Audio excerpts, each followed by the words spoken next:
All right, guys. So welcome to lecture number 5 for our statistics course.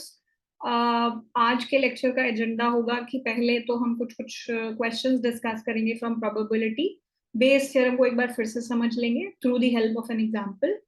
And once we are done with the questions that we thought we should discuss, we will jump on to the next chapter, which is probability distribution discrete के case में random variables distribution, all of that. ठीक है, which is one of the most important topics in the entire course, which is chapter 3 and chapter 4. ये बहुत ही important topics होंगे, both in terms of the weightage marks में भी and generally also. ठीक है, so जब आगे econometrics या इससे थोड़े से भी एडवांस चीजें आप पढ़ोगे, so ये आपका basics form करेगा.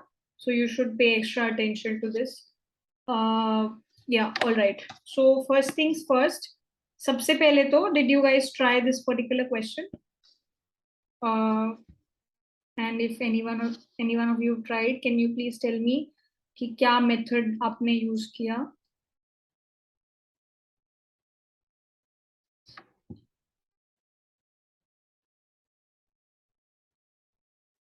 Yeah, maybe generally if you could tell me कि किस तरीके से इस चीज को approach करना चाहिए.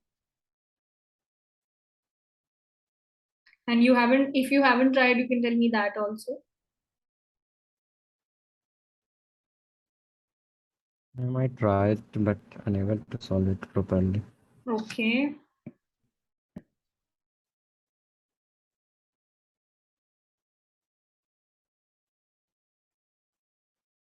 Alright guys, there is one thing that I want to make very very clear कि ये जो आपका second year है, so अभी आप third semester में हो, this core like because it's not very theory dominated, questions बहुत होंगे and questions समझ में तभी आएंगे I can solve it multiple times. इससे मेरी practice होगी, right? But आपको अच्छे से कितना समझ में आएगा या नहीं आएगा उसके लिए you have to practice. ठीक है, so I would appreciate if you will do that, but बाकी हम क्लास में तो करेंगे. ठीक है, all right. चलो तो पहले इस क्वेश्चन को देखते हैं. ठीक है, and फिर we'll pick up rest of the things that we have to discuss for today's class. चलो, let me first read out the question. A factory employs 10 workers in the production department. एक factory है जिसमें 10 लोग production department में काम करते हैं. 8 workers in the packaging department, ठीक है, and 7 workers in the delivery department. So basically इस कंपनी में 3 डिपार्टमेंट्स हैं. ठीक है, इस कंपनी में 3 डिपार्टमेंट्स हैं. First is the production, second is the packaging and third is the delivery. ठीक है, और हर एक में कितने कितने लोग हैं? इसमें 10 लोग हैं, इसमें 8 हैं और इसमें 7 हैं. ठीक है, okay. Out of these workers, 5 are to be randomly selected for a training program. तो कोई एक ट्रेनिंग प्रोग्राम होना है जिसमें क्या होना होगा? 5 लोग. There are 5 people needed. So 5 workers need to be randomly selected.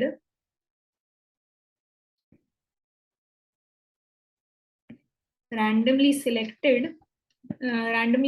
करना है 5 लोगों को कोई एक ट्रेनिंग प्रोग्राम के लिए. तो अब आपसे पूछा क्या है? What is the probability that at least one of the department will be unrepresented among the selected workers? So question क्या पूछा है? इस चीज की कितनी प्रोबेबिलिटी है कि वन ऑफ द डिपार्टमेंट्स, जो ये 3 डिपार्टमेंट है, इसमें से कम एक डिपार्टमेंट अनरिप्रेजेंटेड रह जाएगा. अनरिप्रेजेंटेड रहने का मतलब है कि जो 5 लोगों की आप टीम सिलेक्ट कर रहे हो उसमें क्या होगा? कोई ना कोई एक कम से कम ऐसा हो जाएगा कि कोई ना कोई एक डिपार्टमेंट से कोई इंसान नहीं आएगा या आप उसको नहीं पिक करोगे. So what is the probability that at least one of the department will be unrepresented? उसको प्रॉपर रिप्रेजेंटेशन नहीं मिलेगी. अगर उस डिपार्टमेंट से इंसान नहीं है तो यू हैवंट रिप्रेजेंटेड.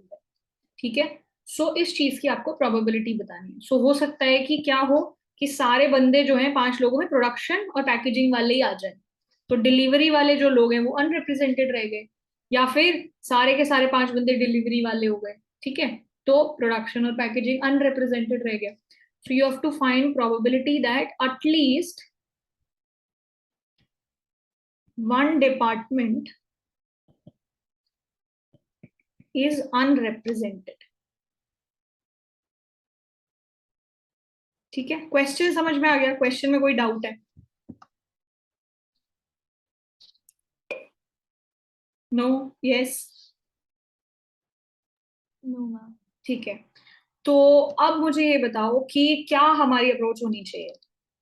तो मैं कोई भी 5 लोगों को सिलेक्ट कर रही हूँ, तो ऐसे बहुत सारे तरीके हो सकते हैं। तो मेरा 5 लोगों को सिलेक्ट करने के मान लो 100 तरीके, ठीक है। तो हर एक तरीके की equal probability, yes, is that N equally likely event? जैसे मान लो अगर 100 तरीके, लाइक आप पिक करते जाओ 5-5 लोग, 100 तरीके से अगर आप 5-5 लोगों को पिक कर सकते हो, ऐसे 100 केसेस है, ठीक है। तो हर एक केस इक्वली लाइकली है, क्योंकि कोई भी केस आ सकता है, right? You are not biased, या आप कोई कंडीशन लगा के तो निकाल नहीं रहे।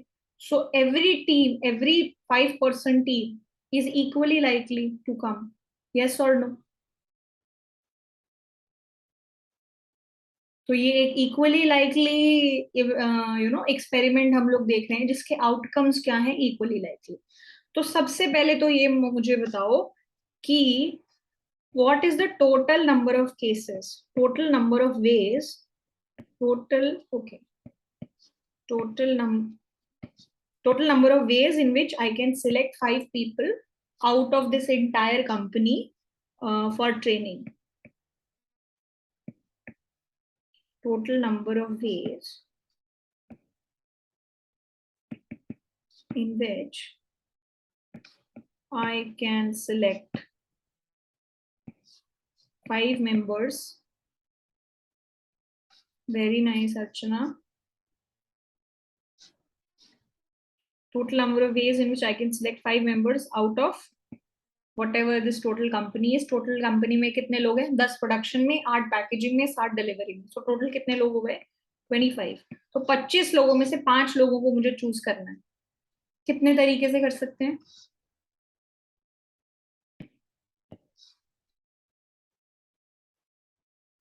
ठीक है, वेरी नाइस। सो 25C5, राइट? ये हो गए 25C5 तरीके, ठीक है। अब मुझे, अगर मुझे कोई और अगर मुझे निकालनी है probability that at least one department is unrepresented, ठीक है। So this is equals to whatever is the total number of cases जहां पे एटलीस्ट एक डिपार्टमेंट अनरिप्रेजेंटेड है, divided by whatever is the total number of ways in which you can select 5 members out of 25 people. Do you agree with me? Number of favorable cases, या फिर इसको मैं कैसे लिख सकती हूँ? Number of cases where at least one department is unrepresented, right?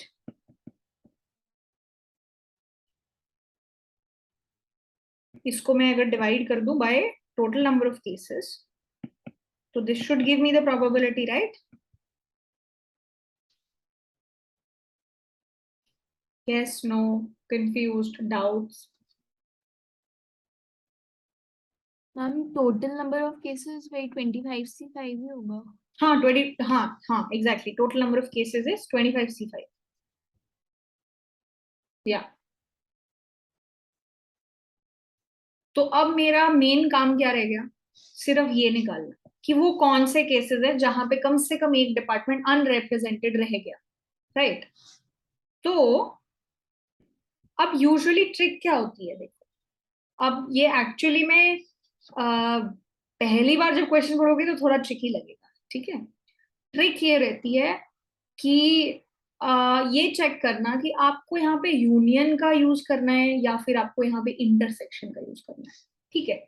अब यहाँ पे क्या बोला है? Number of cases where at least one department is unrepresented. तो मान लो, सो एटलीस्ट जब बोला जाता है ना, तो कहीं ना कहीं आपके दिमाग में हो सकता है कि आ जाना चाहिए कि यूनियन शायद निकाल, ठीक है। सो मान लो A1 एक इवेंट है कि packaging department is unrepresented, packaging department unrepresented, ठीक है। पैकेजिंग डिपार्टमेंट अनरिप्रेजेंटेड का मतलब क्या हो गया कि पैकेजिंग डिपार्टमेंट से कोई भी बंदा नहीं लिया, बाकी सारे दोनों डिपार्टमेंट में से कोई भी जो है 5 बंदे चूज कर लिए। A2 मान लो एक इवेंट है कि sorry this should be first is production, इसको पैकेजिंग की जगह प्रोडक्शन कर दो। प्रोडक्शन वाला बंदा नहीं लिया, P2 मतलब पैकेजिंग वाला बंदा नहीं लिया, या फिर ये कह सकते हैं पैकेजिंग वाला बंदा अनरिप्रेजेंटेड रह गया। And A3 is the event that delivery department was unrepresented.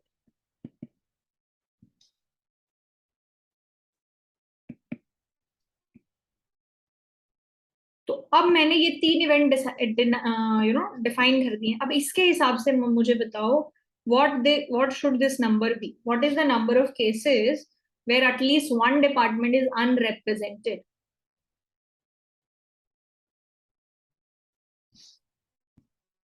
Using these three events that I have, using these three,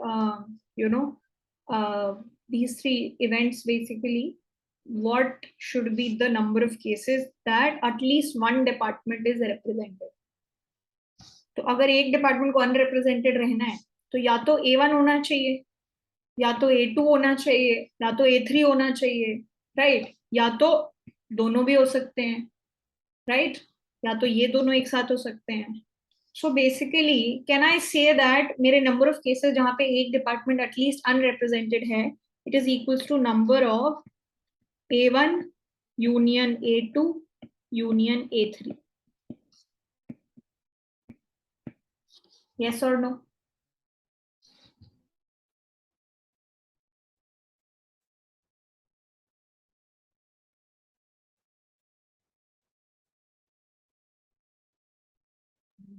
Can you please repeat it why we have taken the union? हाँ, सो union का मतलब क्या होता है कि या तो ये हो जाए, या तो ये हो जाए, या तो ये हो जाए। एटलीस्ट यूनियन का मतलब क्या होता है कि एटलीस्ट इनमें से एक चीज होगी। सारी भी हो सकती है, एक भी हो सकती है, एटलीस्ट एक चीज होनी चाहिए। सो हमारे ये केस, ये फेवरेबल केसेस क्या है? कम से कम एक डिपार्टमेंट तो अनरिप्रेजेंटेड होना चाहिए, right? Ma'am it can it be taken as 1 minus P? all departments are all departments are represented. Can it be taken as 1 minus P? all departments are represented.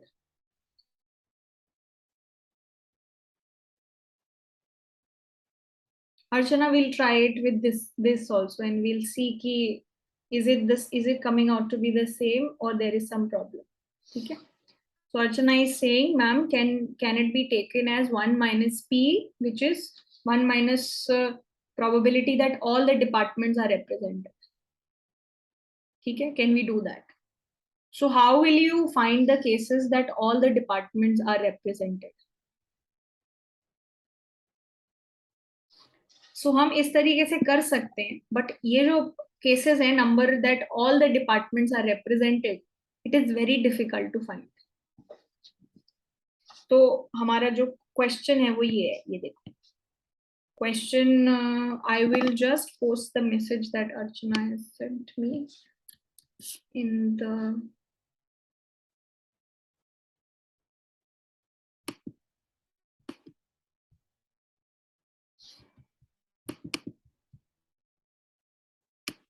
why am I not able to yeah, so Archana is saying, can we not do this? Ki this is 1 minus probability that all departments are represented.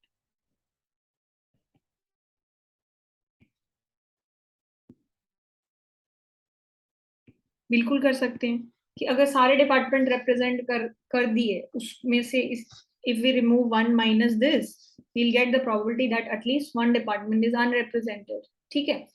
तो अब इसके लिए मुझे क्या निकालना पड़ेगा? What is the number of cases where all departments are represented? तो फिर मैं ये कैसे करूं? It becomes a little difficult for me. अगर मुझे ये चेक करना है कि all departments are represented, मतलब 10 या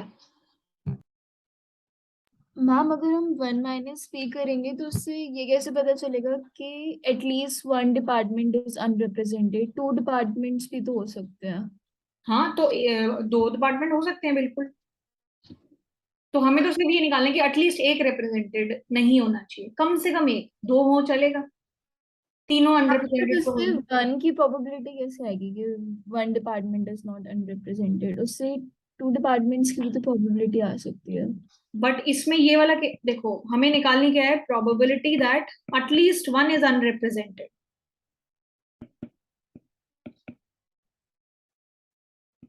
अगर इसमें एटलीस्ट वन इज अनरिप्रेजेंटेड, तो इसी के अंदर ही तो वो केस आता है ना कि दोनों अनरिप्रेजेंटेड रह गए, वो भी इसी के अंदर आ गया, राइट? कि हो सकता है सारे लोग डिलीवरी वाले ही हो, या हो सकता है सारे प्रोडक्शन वाले हो, तो इस केस में फिर 2 डिपार्टमेंट अनरिप्रेजेंटेड रह गए। हमें तो प्रोबेबिलिटी निकालनी है कि एटलीस्ट एक अनरिप्रेजेंटेड रहना चाहिए, दो होगा तो भी चलेगा। ऐसा नहीं होना चाहिए कि तीनों डिपार्टमेंट में से कोई ना कोई इंसान आ गया। Only that should not happen, right? Okay, so now the question is कि अब मुझे ये निकालने में बड़ी दिक्कत होगी क्या कि ऑल डिपार्टमेंट आर रिप्रेजेंटेड। तो 10 लोग प्रोडक्शन से हैं, 8 लोग पैकेजिंग से हैं, और 7 लोग किससे हैं, डिलीवरी से। तो अब मैं ये 5 लोगों को कैसे डिवाइड करूं, like how should I go about it? हो सकता है कि यू you नो पहले में से एक इंसान को चूज कर लो, इसमें से एक इंसान को चूज कर लो, और इसमें से एक इंसान को चूज कर लो। फिर बाकी बाकी मेरे पास कितने केसेस हो गए? there will be so many cases then. Yeah, exactly. So because of that trouble, this particular method is a very convenient way. इसको बोलते हैं इंक्लूजन एक्सक्लूजन प्रिंसिपल। सो आप कई बार देखोगे कि नॉर्मल तरीके से चीजें फाइंड आउट करना थोड़ा मुश्किल होता है, although it's not in your syllabus, but because ये क्वेश्चन एग्जाम में आया हुआ था, इसीलिए I have taken up this question. So once you go back home, just read about it, what is inclusion exclusion principle, ठीक है? So because this one is a little tricky कि कैसे ये सब cases निकालें, इसीलिए we are taking that approach. But what you are saying is also fine, but it's just that this is a little difficult for us to find, that is why we are taking that route, ठीक है? All right, Archana. Okay, all right. So okay, coming back to this point, are we fine till this point? Like, can I just find this out? Ye number of this number A1 union A2 union A3 will tell me कि at least एक department unrepresented है. Yes or no? All of you agree with this? ठीक है, तो अब मुझे अगर number of A1 union A2 union A3 निकालना है, तो इसको मैं कैसे निकाल सकती हूँ? Can it be done like this? This is equal to number of A1 plus number of A2 plus number of A3, right? Minus number of A1 intersection A2 minus number of A1 intersection A3 minus number of A2 intersection A3, and then plus number of A1 intersection A2 intersection A3. Yes or no? इसको मैं इस तरीके से लिख सकती हूँ. This is the general formula that we use in sets, right?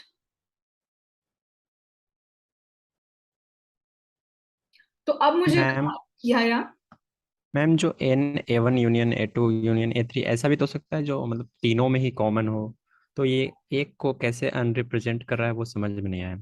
एक common हो, मुझे नहीं समझ आया, एक बार क्वेश्चन फिर से बताओगे? मैम ऐसा भी तो हो सकता है जो तीनों में, जैसे A1 में भी हो, A2 में भी हो और A3 में भी हो, मतलब चूज किया हो हमने जो सिलेक्ट करना है। कोई एक एग्जांपल दे दो। मैम जैसे 5 सिलेक्ट करने हैं तो A1 डिपार्टमेंट से एक सिलेक्ट किया, दो A2 से दूसरा, और A3 से 3 और। हाँ, तो फिर यहाँ पे एटलीस्ट जैसे अनरिप्रेजेंट वो कैसे सो रहा है मैम, वो समझ में नहीं आया। नहीं नहीं नहीं नहीं नहीं नहीं, देखो बाबा, ये जो है ये ऐसे नहीं है। A1 इवेंट क्या है? A1 इवेंट ये है कि जो आपने 5 की टीम ली थी ना, 5 की टीम, उसमें से प्रोडक्शन वाला बंदा, प्रोडक्शन वाली टीम अनरिप्रेजेंटेड है। A1 मतलब हम एक इंसान नहीं पिक कर रहे हैं। A1 क्या इवेंट है कि जो आपने 5 की टीम ली है उसमें प्रोडक्शन का बंदा गायब है। A2 क्या है कि जो 5 की टीम ली है उसमें से पैकेजिंग वाला बंदा गायब है। A3 जो है वो क्या है कि जो टीम आपने ली है उसमें डिलीवरी वाला बंदा गायब है। राइट? तो ये N A1 union A2 union A3 ये क्या बताता है? अच्छा, ये वो सारे केसेस हैं, कौन कौन से, जिसमें या तो प्रोडक्शन वाला बंदा गायब हो, या तो पैकेजिंग वाला बंदा गायब हो, या तो डिलीवरी वाला हो, या दोनों में से कोई, लाइक दो लोग, जो दो टीम्स हैं उसमें प्रोडक्शन वाला भी गायब हो, पैकेजिंग वाला भी गायब हो। राइट? या yes ma'am, got it delivery। Now. ठीक है। So this is not like you picking individual people, it's like कि जो 5 की टीम उठाई है उसमें प्रोडक्शन वाले टीम का रिप्रेजेंटेशन नहीं है। ठीक है। तो अब ये बताओ, अब इसको जब आप निकालो। मैम, या हमें जो हमने यूनियन एक्सपैंड करके लिखा है, हम्म A1 intersection A2, A-A1 intersection A3, इसमें इंटरसेक्शन का मतलब क्या है कि दो डिपार्टमेंट्स अनरिप्रेजेंटेड हैं। हाँ, इसका मतलब क्या है कि प्रोडक्शन की जो आपकी टीम आएगी 5 लोगों की, वो कैसी हो, जिसमें प्रोडक्शन का बंदा भी गायब हो, और कौन सा बंदा गायब हो, पैकेजिंग वाला भी गायब हो। तो इसका मतलब कि कौन होने चाहिए? सिर्फ डिलीवरी वाले। मैम, तो फिर ये ऐड होना चाहिए मेरे हिसाब से माइनस की तरह। नहीं, तो मैं उस तरीके से नहीं सोच रही ना, मैं तो सिर्फ ये तो सिंपल मैंने फॉर्मूला लिखा है। That I know, but formula मुझे समझ नहीं आया कि माइनस क्यों होगा intersection. This is simple set formula that I used. A1 कोई भी एक सेट है। A1 एक सेट है जिसमें प्रोडक्शन वाले गायब है, नो प्रोडक्शन। A2 एक सेट है जिसमें नो पैकेजिंग। A3 एक सेट है जिसमें नो डिलीवरी वाले पर्सन। ठीक है। और मुझे निकालना क्या है? ये वाले लोग, ये ये पूरा यूनियन, कि कम से कम एक आधा इंसान तो गायब होना चाहिए। तो मैं तो सिर्फ ये यूनियन निकाल रही हूँ। Okay, got it ma'am. Right? Okay. Okay. A1 A2 A3। चलो, अब मैं पूछ रही हूँ कि A1 क्या है। अब आप क्विकली आंसर दो। A1, नंबर ऑफ A1 का मतलब क्या होगा? व्हाट आर द केसेस जहां पे प्रोडक्शन वाले बंदे गायब हो? जो आपकी 5 की टीम है उसमें प्रोडक्शन का एक भी बंदा नहीं है, तो मतलब बंदे कहाँ से हैं? come on, you can unmute yourself and tell me। Ma'am packaging और डिलीवरी पैकेजिंग और डिपार्टमेंट। डिलीवरी वाले में कोई भी हो सकते हैं। पैकेजिंग और डिलीवरी के टोटल बंदे कितने हैं? 15 मैम। तो फिर 15 में से कितने चूज करने हैं? 5। 15C5। राइट? Yes ma'am. चलो, वेरी नाइस, 15C5। अच्छा, नंबर ऑफ A2 का मतलब क्या हुआ? पैकेजिंग वाले लोगों को गायब करो। तो कौन कौन लोग बच गए?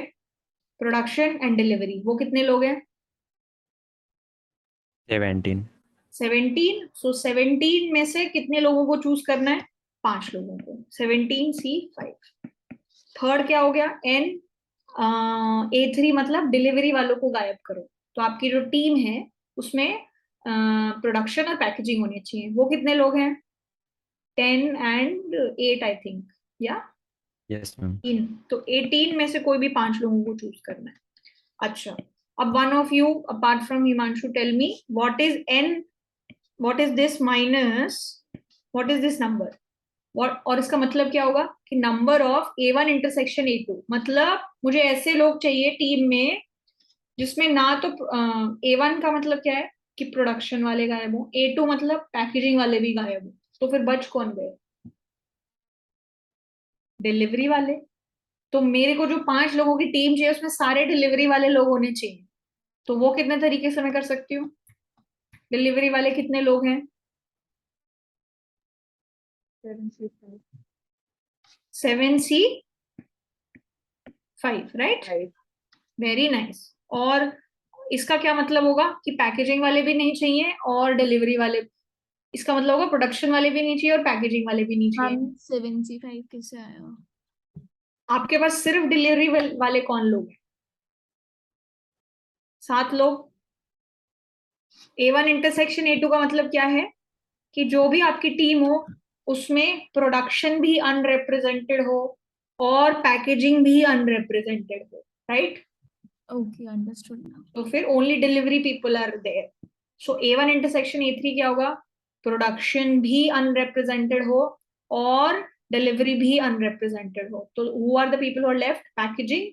पैकेजिंग में से 5 लोगों को उठाना है, तो कैसे करेंगे? 8 या 8C5, so minus 8C5, and what is this one? A2 intersection A3 क्या होगा? 10C5. 10C5। चलो, and what is this? कि ना तो कि प्रोडक्शन भी अनरिप्रेजेंटेड हो, पैकेजिंग भी अनरिप्रेजेंटेड हो और डिलीवरी भी अनरिप्रेजेंटेड। तो फिर टीम, एग्जैक्टली, तो फिर टीम में हम क्या भूत लाएंगे? ठीक है, तो ये क्या हो गया? 0, राइट? तो आपके केसेस क्या आ गए? These are your cases. So this intersection doesn't exist. This will be empty. Okay? So ये क्या हो गए? आपके favorable cases आ गए, and you just divide it by what is your total number of cases, which is 25C5. Okay? Got it? ये topic समझ में आ गया? इसको सॉल्व करने की जरूरत नहीं है, just keep it like that. They should understand that you know how to do it. ठीक है? If you want to read more about it, this is something called inclusion exclusion principle. Inclusion exclusion principle.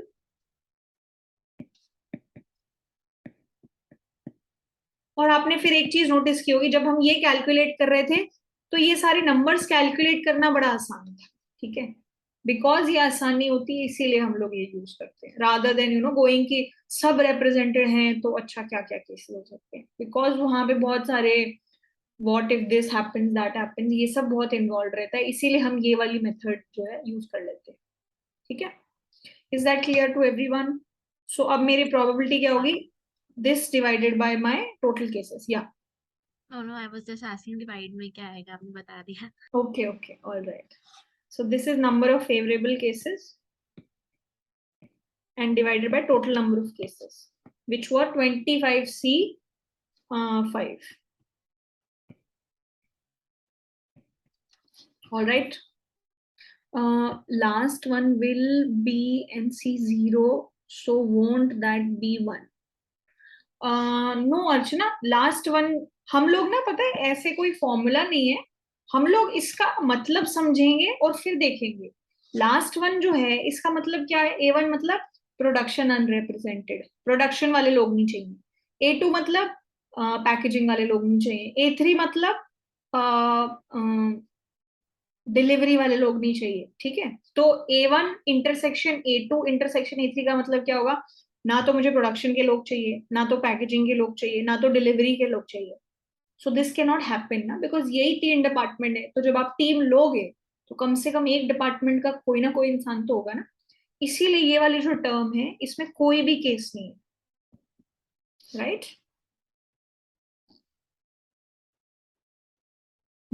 Okay, all right guys, so everything this entire question is clear to everyone. ठीक है, although this is not in your syllabus but ये paper में आया हुआ है, and फिर वहां पे बहुत हालत खराब हो जाएगी अगर हम लोगों को एकदम से ऐसे बता दिया। So keep this in mind, ठीक है? ऑल्दो एक्सप्लिसिटली आपको नहीं दिया गया है। ऑल राइट, ठीक है, let's move on to another question. Ma'am तो पेपर में वो कैलकुलेट करना नहीं होगा? नहीं, क्योंकि no you don't have to do it, there is no need unless they allow scientific calculators जहां पे आप ये सब नंबर्स निकाल सकते हो, there is no need. Okay ma'am. ठीक है, but just write the formula and everything very clearly so they understand what you've done. And like end में this entire thing divided by 25c5 ये भी कर देना, ठीक है? All right. Okay guys, चलो तो एक एक बार ये और देख लेते हैं कि बेस थ्योरम क्या होती है, ठीक है? सो हमारा लास्ट टाइम थोड़ा डिस्कशन रह गया था बेस थ्योरम पे, एक बार रिपीट करने के लिए दोबारा से हमने बोला था, ठीक है? तो ओके, तो बेस थ्योरम जो है ना वो बेसिकली एक तरीका है पोस्टीरियर प्रोबेबिलिटीज निकालने, मतलब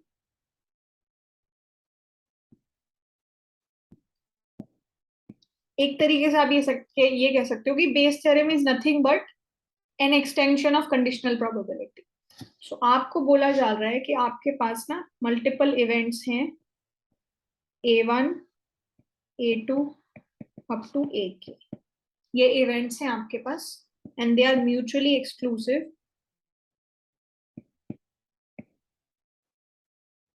एंड एग्जॉस्टिव, ठीक है? They are mutually exclusive and exhaustive, ठीक है? अब क्या करना है, आपको निकालना है what is the probability. So आपको ना ये सब दिया हुआ है, what is the probability of A1, what is the probability of A2, ये सब आपको पता है, ठीक है? फिर क्या हुआ, कोई एक इवेंट बी हो गया, फॉर एनी इवेंट बी कोई एक इवेंट हो गया है और आपको क्या करना है, what is the probability of AI happening. मान लो आपको निकालना है कि what is the probability that event A1 has happened given that event B has happened, ठीक है? ये जो है बेसिकली आपको निकालना है, ठीक है? सो प्रोबेबिलिटी AI की जगह मैं A1 लिख रही हूँ तो ये सेम चीज अप्लाई होगी A2 A3 इस तरीके से। सो अगर आपको निकालना है what is the probability of A1 given that B has happened, तो व्हाट इज दिस प्रोबेबिलिटी? अगर आपको कुछ नहीं, क्या होती है बेस थ्योरम आपको नहीं पता, तो अब बताओ ये क्या होगा? Using the definition of conditional probability, P A1 intersection B upon probability of B. Right? तो दैट्स ऑल राइट। फिर क्या हुआ, अब आपको पता है कि बिकॉज ये सारे इवेंट्स जो हैं क्या है, म्यूचुअली एक्सक्लूसिव एंड एग्जॉस्टिव है, तो प्रोबेबिलिटी ऑफ बी जो है उसको आप किस तरीके से लिख सकते हो, अलग अलग इवेंट्स के टुकड़ों में तोड़ के ब्रेक करके लिख सकते हो, राइट? यस और नो? सो मैं प्रोबेबिलिटी ऑफ बी को क्या लिख सकती हूँ, probability of B is nothing but probability that A1 has happened and the probability of B given that A1 has happened, right? Plus probability of A2 into probability of B given A2 has happened. मैं ऐसे करती रहूंगी till the kth event, AK into probability of B given AK, right? What is this? This is law of total probability which is applicable whenever you have, what do you have? Yeah. So whenever you have mutually exclusive and exhaustive events, in that case, probability of any event B can be broken down into these many cases. या इस तरीके से आप इसको break down कर सकते हो. Yes or no? ये वाला पार्ट क्लियर है?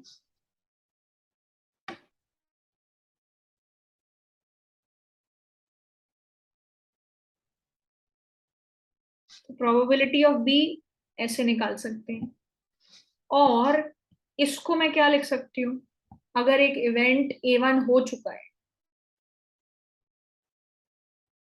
तो अगर एक प्रोबेबिलिटी ये जो है, इसको ये वाला जो टर्म है इसको मैं कैसे लिख सकती हूँ, इसको मैं ऐसे भी लिख सकती हूँ, probability of A1 into probability of B given A1 has happened using the multiplication rule. Yes और नो?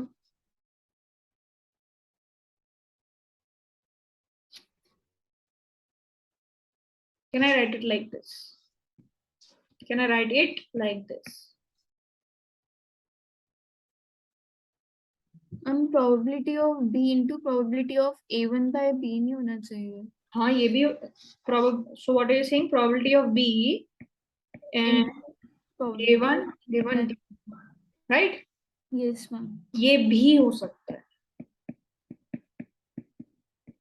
ये दोनों चीजें सेम है. Okay. तो मतलब हम लिख सकते हैं ना उसको ऐसे भी. सॉरी, हम उसको ऐसे भी लिख सकते हैं ना. बिल्कुल लिख सकते हैं. देखो अगर इसको इधर मल्टीप्लाई किया तो यही तो आया, राइट? Yes, ma'am. तो एक्चुअली हम वो ही चीज यूज कर रहे हैं, राइट? Okay. बट इसको ऐसे भी लिख सकते हैं और ऐसे भी लिख सकते हैं. तो बस यहाँ पे हम लोग ऐसे लिख रहे हैं क्योंकि ये सारे जो इवेंट्स है ना A1 A2 AK, ये प्रायर इवेंट्स है. लाइक प्रायर इवेंट्स मतलब जो बिना किसी दूसरे इवेंट के होने के पहले हो रहे हैं. ठीक है, तो ये इवेंट पहले हुए हैं इसलिए हम इसको ऐसे लिखते हैं.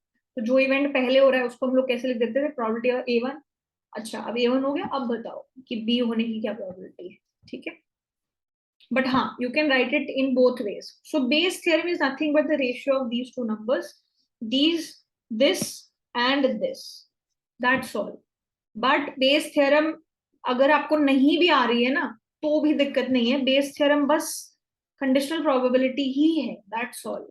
ये सिर्फ conditional probability ही है, सिर्फ यहीं पे छोड़ दो. इसके बाद based on whatever situation you have, you can calculate these numbers. ठीक है, सो अगर मान लो इस तरीके की सिचुएशन दी हुई है, इस तरीके की सिचुएशन, तब आप ये वाला फॉर्मूला और ये वाला फॉर्मूला यूज कर सकते हो in order to find this and this. That's all that Bayes theorem is saying. ठीक है, let's do one question related to Bayes theorem and that will help us understand it even more. ठीक है, alright, ये यहां तक clear है?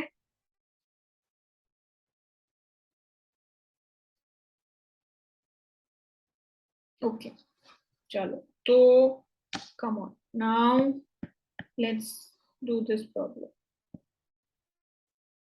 ठीक है, I will explain you the question and you keep telling me कि what is what. ठीक है, let me explain the problem. ठीक है, a certain federal agency employs 3 consulting firms A, B and C with probability 0.40, 0.35 and 0.25. एक federal agency है, कोई government agency है जो 3 कंसल्टिंग फर्म्स जो है उनको हायर करती है. ठीक है, चलो हायर कर लिया. अब एक बारी मैं देखूं कि ए और बी और सी को हायर करने की प्रोबेबिलिटीज क्या क्या हैं. ए, बी और सी इनको हायर करने की प्रोबेबिलिटीज क्या क्या हैं? 0.40, 0.35 एंड 0.25. ठीक है, अब ये बताओ कि ठीक है, क्या ये मैं अगर फेडरल एजेंसी हूं, मैं किसी एक फर्म को हायर कर रही हूँ, सो क्या ये इवेंट्स आपस में म्यूचुअली एक्सक्लूसिव हैं?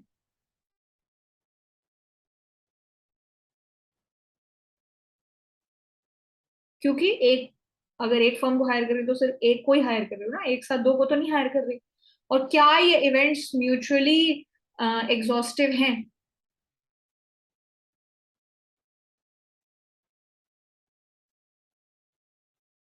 And why? How can I check that? अगर sum of all these probabilities is 1, that means ये exhaustive भी है.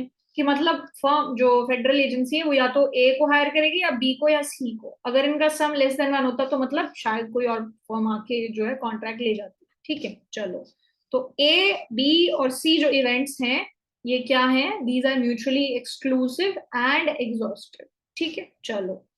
From past experience, it is known that the probabilities of cost overruns for the firms are 0.05, 0.03 and 0.15. मतलब past experience से हमें पता चल रहा है कि अगर आपने ए फर्म को हायर किया है ना तो वो फर्म जो है कॉस्ट ओवररन का मतलब है कि जो आप प्रोजेक्ट के लिए पैसा बता रहे हो आप उसको एक्सीड कर रहे हो. ठीक है, यू ओवररन योर कॉस्ट. ठीक है, सो पास्ट एक्सपीरियंस के हिसाब से इन्होंने क्या बोला कि अलग अलग तीनों फर्म के लिए कॉस्ट ओवररन करने के प्रोबेबिलिटीज हमें दिए हुए. सो बेसिकली ये इन्होंने क्या बोला है कि कॉस्ट ओवररन की प्रोबेबिलिटीज दी हुई है. सो कॉस्ट ओवररन की प्रोबेबिलिटी दी हुई है. ठीक है, कॉस्ट ओवररन की प्रोबेबिलिटी दी हुई है, ठीक है। तो कॉस्ट ओवररन का कॉस्ट ओवररन जो है उसको मैं एक लेट्स से एक इवेंट बोल देती हूँ एक्स मतलब कॉस्ट ओवररन हो रही है, ठीक है। सो इन्होंने क्या प्रोबेबिलिटी दी है, for firm 1 it is 0.05, for firm 2 it is 0.03, for firm 3 it is 0.15। तो इसका मतलब बेसिकली है क्या कि अगर आप फर्म ए हो तो ma'am what is cost overrun, तो शौर्य मान लो आप मेरे लिए कोई प्रोजेक्ट कर रहे हो और मैंने बोला कि मैं आपको 10,000 रुपए दूंगी। आपने नहीं, आपने बोला कि मेरे काम करने की कॉस्ट आएगी 10,000 रुपए, ठीक है। आपने आधा काम किया और फिर मेरे को बोले कि मैम 10,000 में नहीं हो पाएगा, अब आपको 15,000 रुपए देने पड़ेंगे क्योंकि हमारे ये और एक्सपेंसेस हो गए। तो you have over run your cost, मतलब आपने जो कॉस्ट बोली थी उसको एक्सीड कर दिया, that is cost over run, ठीक है। ऑल राइट, तो ये जो चीज है ये क्या बोला है कि अगर आप फर्म ए हो तो आप कॉस्ट ओवररन करते हो, इसकी प्रोबेबिलिटी क्या है 0.05। अगर आप फर्म बी हो तो अगर आप कॉस्ट रन ओवररन करते हो इसकी चांसेस क्या है 0.03। अगर आप फर्म सी हो और आप कॉस्ट ओवररन करते हो इसके चांसेस क्या है 0.15। सो बेसिकली अगर मैं इसको अच्छे टर्म्स में लिखूं तो मुझे क्या क्या दिया हुआ है, प्रोबेबिलिटी ऑफ ए जो है, प्रोबेबिलिटी ऑफ ए क्या दिया हुआ है 0.40, प्रोबेबिलिटी ऑफ बी क्या दिया हुआ है 0.35, प्रोबेबिलिटी ऑफ सी क्या दिया हुआ है 0.25। मतलब ए बी सी इस की जो फेडरल गवर्नमेंट है वो किसको चूज करेगी। एंड मुझे क्या दिया हुआ है, probability that I overrun my cost given that I am firm A. मेरी probability of overrunning my cost अगर मैं फर्म ए हूं तो it is 0.05. My probability of overrunning my cost knowing that I'm firm P is 0.03. My probability of overrunning my cost given that I'm firm C is 0.15. ठीक है, all right, these three things I know. Suppose a cost overrun is experienced by the firm, by the agency. तो इन्होंने बोला cost overrun हो गया है, ठीक है। तो अब ये आपसे पूछ रहे हैं कि क्या चांसेस है कि कंसल्टिंग फर्म जो है सी वो इन्वॉल्व थी। तो इन्होंने क्या बोल दिया, x has happened, cost overrun has happened, ठीक है। अब इन्होंने क्या पूछा है, अब हमें बताओ कि क्या ये फर्म सी थी। what are they saying, what is the probability that the consulting firm involved is company C, कि firm C involved थी knowing that cost overrun has happened, ठीक है। this is the question, so basically you have to find this, right। Question समझ में आया और ये मैंने फ्रेम कैसे किया है ये समझ में आया, इसमें कोई भी डाउट।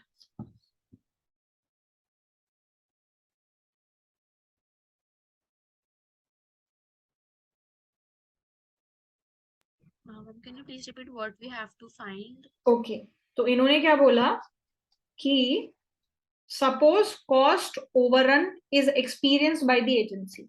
तो इसका मतलब इन्होंने हमें क्या बोला है, कॉस्ट ओवररन एक्सपीरियंस किया है, कॉस्ट ओवररन हो चुकी है, राइट। तो अब इन्होंने बोला है कि अच्छा अब ये बताओ, मुझे मालूम है कि कॉस्ट ओवररन हो चुकी है, तो अब ये बताओ कि ये प्रोजेक्ट कौन सी कंपनी रन कर रही थी। तो हमें ये बताना है कि what is the probability that company she was running the project given that I know that a cost overrun has happened. So given that event X has happened, you have to tell whether what are the chances that it was company C. So you have to tell probability that C has happened given it cost overrun has happened. This is the probability that you have to find out. अब इसका जो अगला part है वो क्या है, what is the probability that it was company A. तो इसका मतलब क्या है, अच्छा कॉस्ट ओवररन हो चुका है, अब बताओ कि क्या चांसेस है कि कंपनी ए थी, राइट। सो पार्ट बी बोलता है कि find probability of A given X, and first part बोलता है probability of C given X. A और सी मतलब कि प्रोजेक्ट कंपनी सी रन कर रही थी, प्रोजेक्ट कंपनी ए रन कर रही थी, right. Okay. All right, question समझ में आ गया और ये सब नंबर्स समझ में आ गए और निकालना क्या है वो समझ में आ गया, ठीक है। तो अब बताओ फिर what is probability of C, How should I write it? Probability of C intersection X upon probability of X. हाँ, तो अब मुझे ये बताओ, what is the probability of C intersection X? Probability of X into probability of C upon X. Right? तो ये हमें numbers पता है. Probability of C intersection X is what? Probability of C of X. Probability of C, and then what is the probability that cost overrun happens given that you are firm C, right? Ma'am, Mm-hmm. ये probability of X into probability of C upon X नहीं होना चाहिए क्योंकि X has happened first. एक बार फिर बताओ क्या बोल रहे हो? Ma'am, probability of X into probability of C upon X. हाँ बिल्कुल होना चाहिए. तो मुझे बता दो कि इसकी प्रोबेबिलिटी क्या है और इसकी प्रोबेबिलिटी क्या है. वो है नहीं ना. वही तो निकालना है ना? इसीलिए आप दूसरे रास्ते से जा रहे हैं, राइट? बट जैसे आपने लिखा है वैसे तो तब लिखेंगे ना जब सी इवेंट पहले हुआ होता. नहीं, सो आई एम सेइंग कि ये जो सी इंटरसेक्शन एक्स है इसको आप कैसे भी लिख सकते हो based on what context you are in. अब जो मतलब आप ऐसे भी लिख सकते हो, ऐसे भी लिख सकते हो. Okay. so that time I was telling you what is a more convenient way to write it. जब आपको दोनों में से एक ही तरीका लिखना है then just go by the method कि पहले जो इवेंट हुआ है, फिर दूसरा इवेंट हुआ है, फिर तीसरा इवेंट हुआ है. बट इस केस में बिल्कुल do this if you can, please go ahead. But we can't, right? Because हमें ये तो निकालना ही है.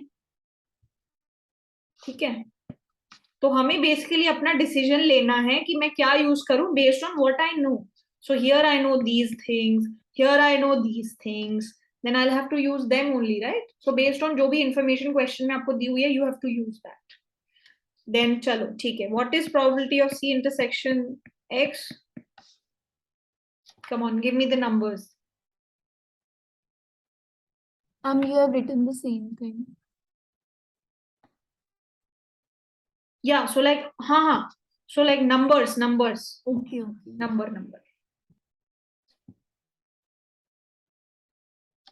And guys, every one of you should stop direct messaging me. Please chat with everyone so that everyone knows how much you are responding. 0.25 into 0.15. 0.25 into 0.15. Yeah, 0.15. Yeah. 0.15. Yes. So ये हो गया probability of C intersection X. And then what is probability of X?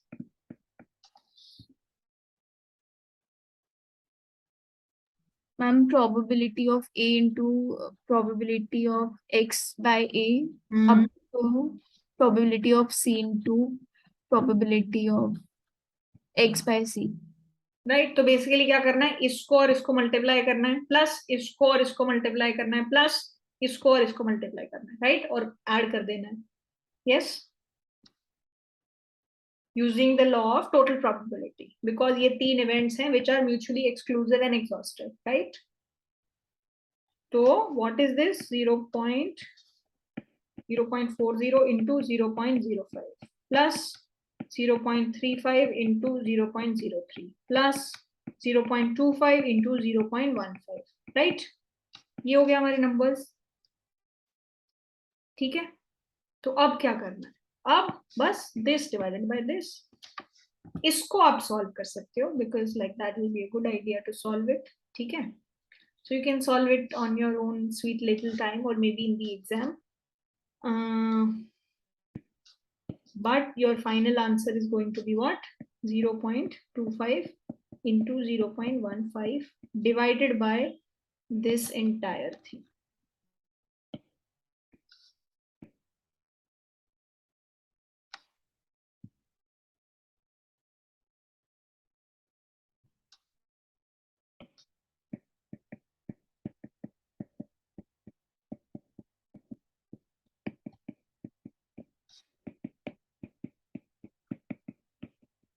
All right, this is probability that it was company C when X has happened. All right, this is clear. इसको कर लेंगे, ठीक है. And similarly अब अगर आपको probability of A given X निकालना है, जो कि दूसरा पार्ट है, that also we can do, right. That is what probability of A intersection X divided by probability of X. तो प्रोबेबिलिटी ऑफ एक्स तो यही है जो नीचे दिया हुआ है, and this is nothing but probability of A into probability of X given A. तो ये दो नंबर्स जो है ऊपर आ जाएंगे, right? So it will be nothing but 0.40 into 0.05 divided by probability of x, which is nothing but this entire multiplication, right? So you'll do it.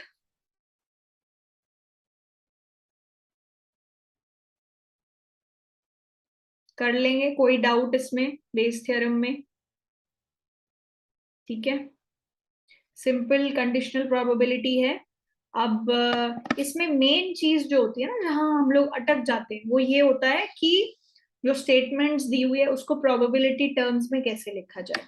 So once if someone helps you do this, oh so it was copied here, okay, all right.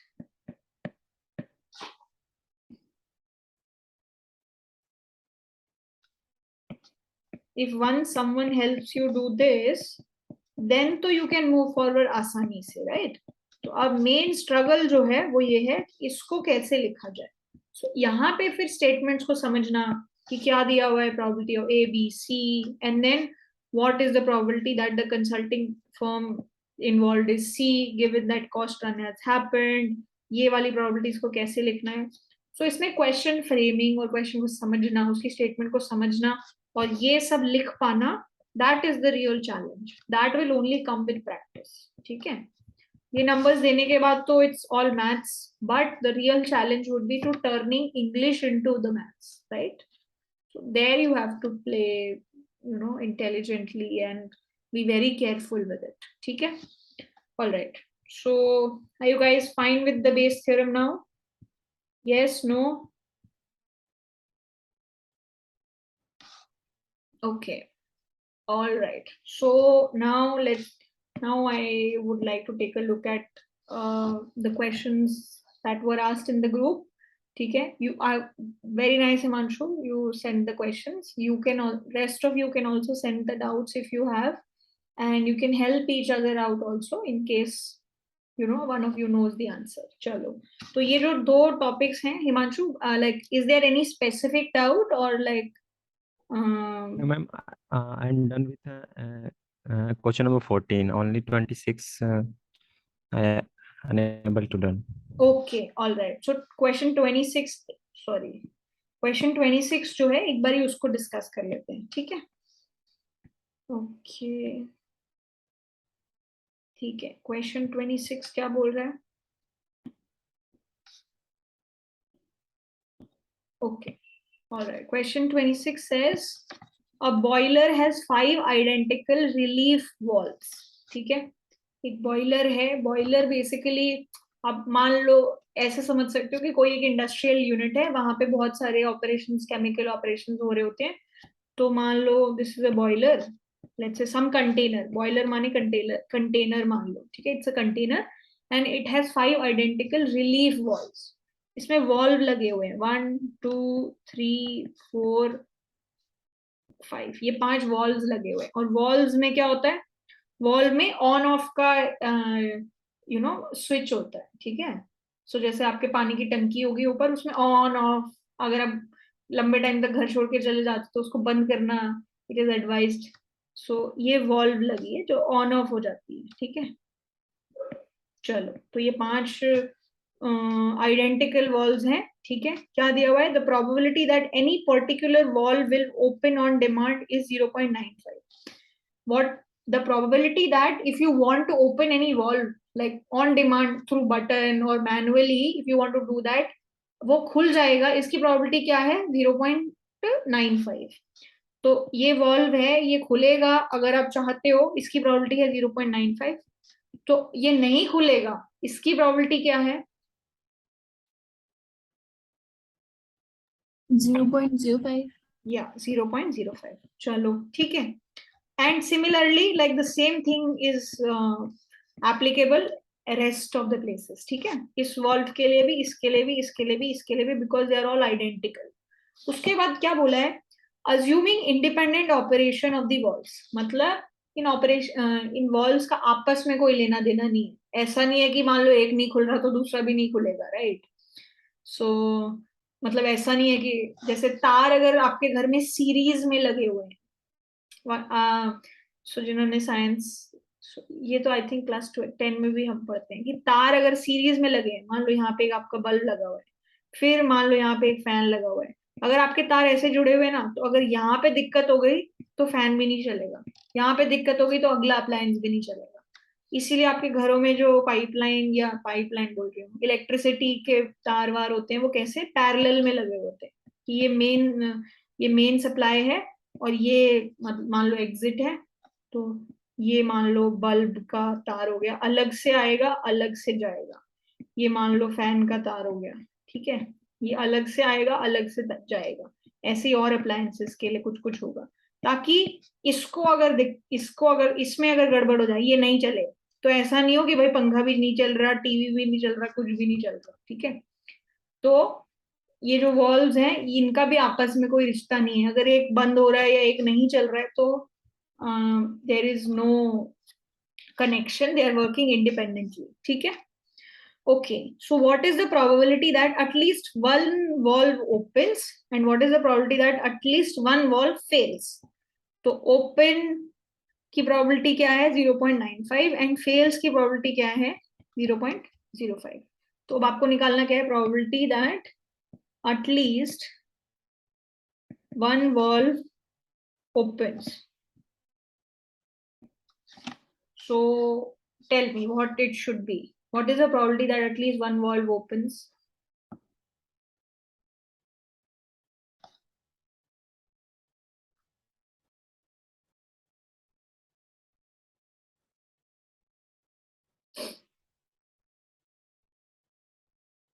अगर सारे के सारे valve open नहीं हो रहे, उसकी probability में minus कर दूं वन में से, तो then that will give me the probability that कम से कम एक वॉल्व तो खुल जाए, right?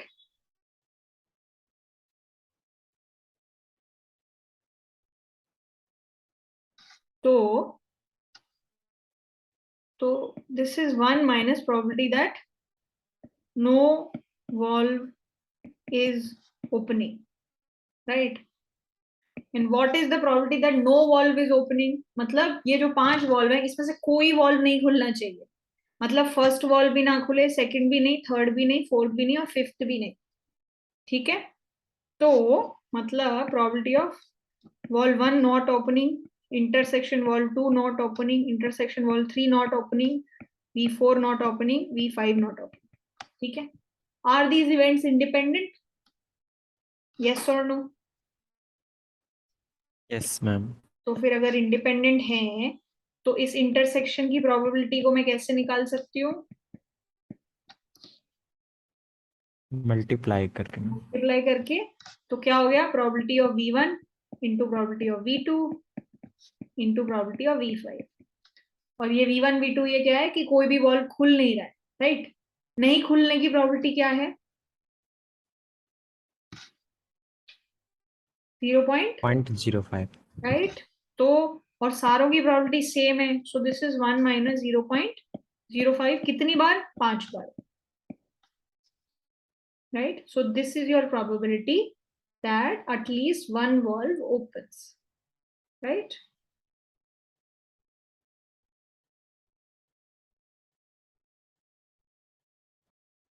Yes. Okay, all right.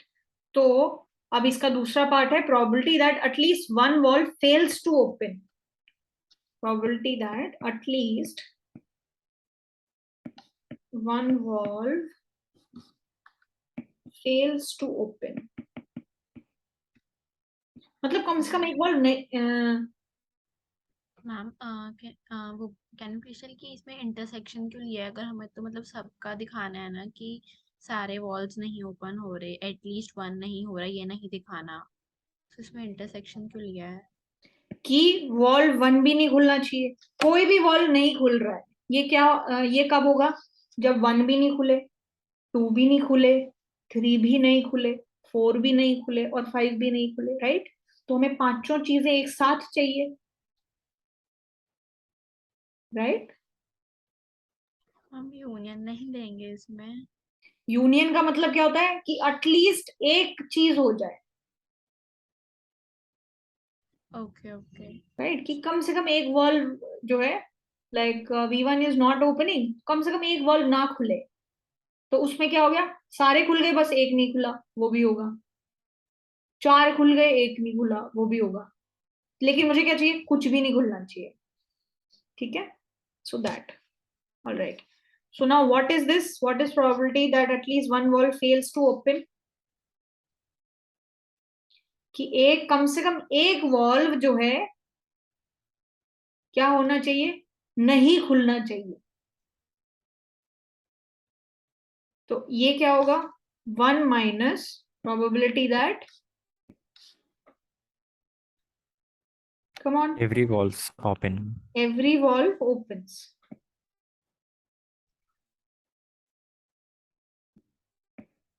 ठीक है? तो मतलब V1 भी ओपन होना चाहिए, 1 also open, second also open, third also open, fifth also open. उसकी प्रोबेबिलिटी क्या होगी, 1 minus, and all these events are independent again, आपस में कोई लेना देना है नहीं, then this is probability that valve opens 5 times. And what is the probability that the valve opens? 0.95. 0.95. So 1 minus 0.95 raised to the power 5. Right? So this is how you can do the problems, do these problems. ठीक है? So main क्या रहेगा, conditional probability, फिर कहाँ पे independence लगानी है।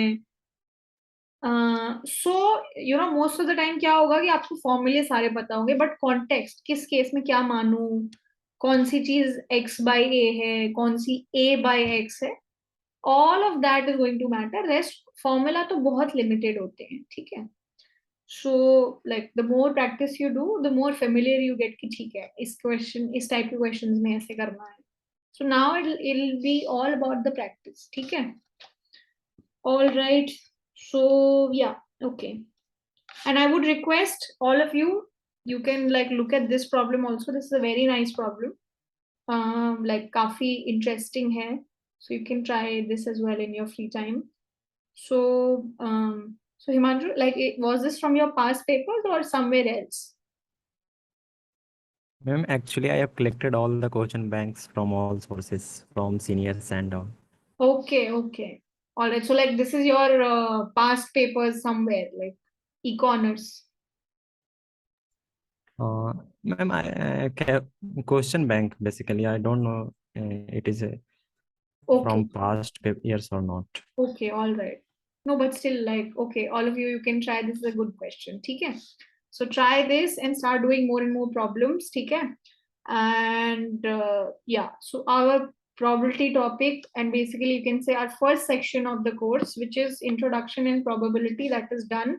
Okay. And like now you are free to practice anything from that part. And